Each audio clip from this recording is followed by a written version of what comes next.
All right, we are joined on set right now by IndyCar superstar Josef Newgarden, Hendersonville native. Do you get used to the superstar thing yet? I don't know about that. You know, for me, when I show up to the track, it's kind of like a temporary fame. Yeah. Everyone knows why you're there. They know what you do, but then you come back home and like no one really knows, which is nice. But I'll tell you what, this weekend for the Indy 500, it's our biggest event of the year. So pumped. It's really special to me. I grew up watching the race. Always wanted to be an IndyCar driver, driving the Indianapolis 500.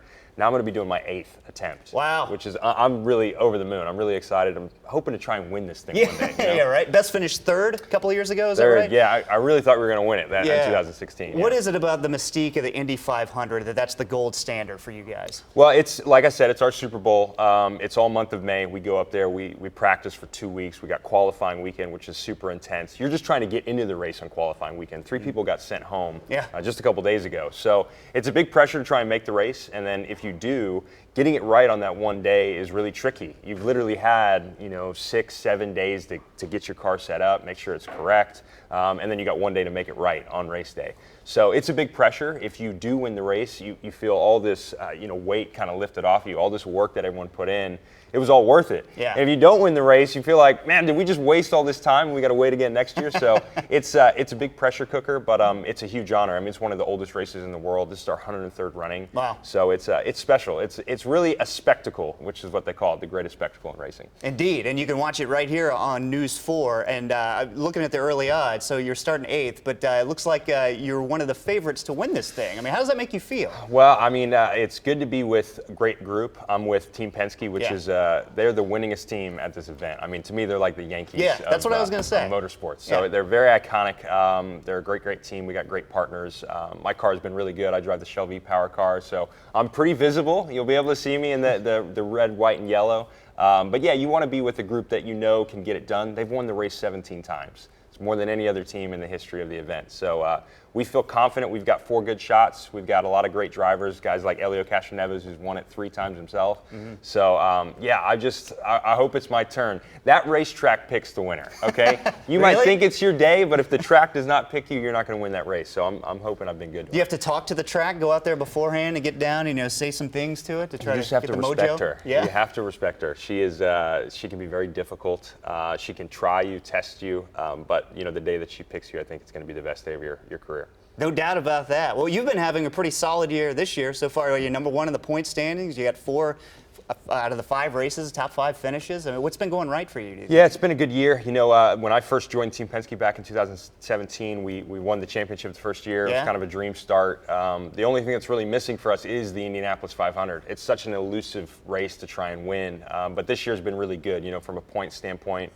We've been solid, like you said. We've been finishing top 5s every weekend. We won the very first race of the year. So if we kind of keep on that path, I think we can win another championship, which would be great. I'd be really happy about that.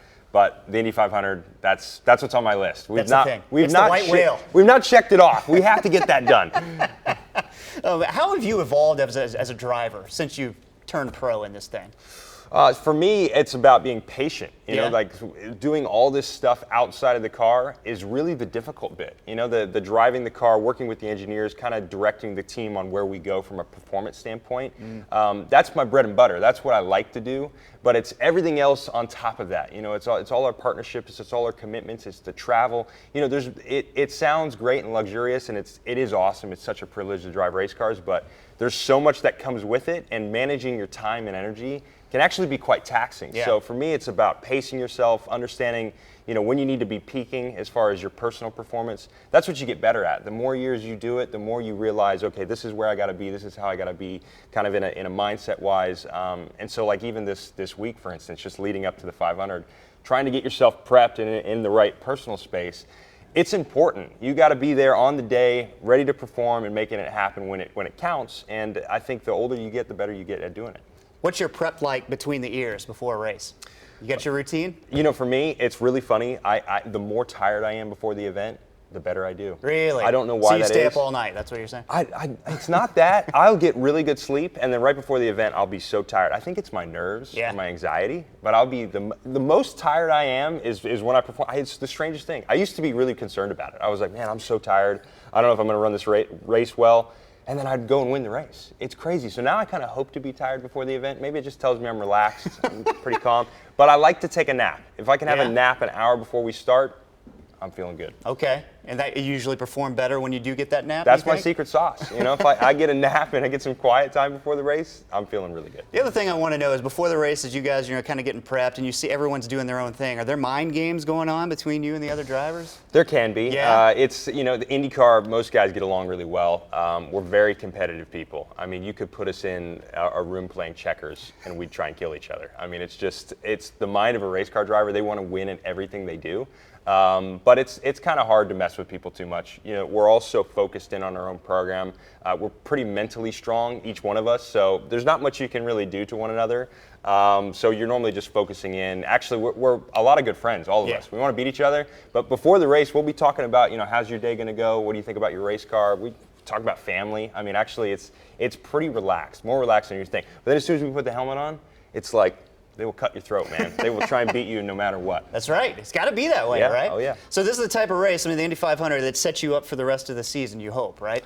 You hope so. So our championship, this is our Super Bowl. It's kind of in the middle of the year. It's 100 points to win this race, which is double what a normal victory is. Yeah. So it's a very important race. If you don't do well here, it's a big knock to your championship. And then you actually go in. The race directly after the Indy 500 is Detroit.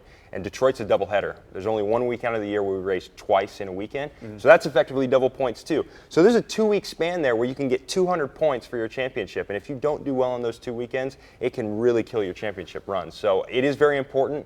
The race kind of stands alone. You want to just win this event no matter what, the Indy 500. But if you do, it's kind of a double victory. You're happy because you won the event, but it's also going to set you up really well for a championship run. No doubt about that. All right. Everything else going all right, man? Got It's engaged, great. Personal life good? I'm engaged, getting married this year, back in Nashville, which is awesome. It's my roots. I love this place. So it's, I moved back about 3 months ago. So Yeah. I'm loving being back in Nashville. I love this town. So I'm enjoying life. It feels like a throwback to when I started racing, you know, just enjoying things and having a great time.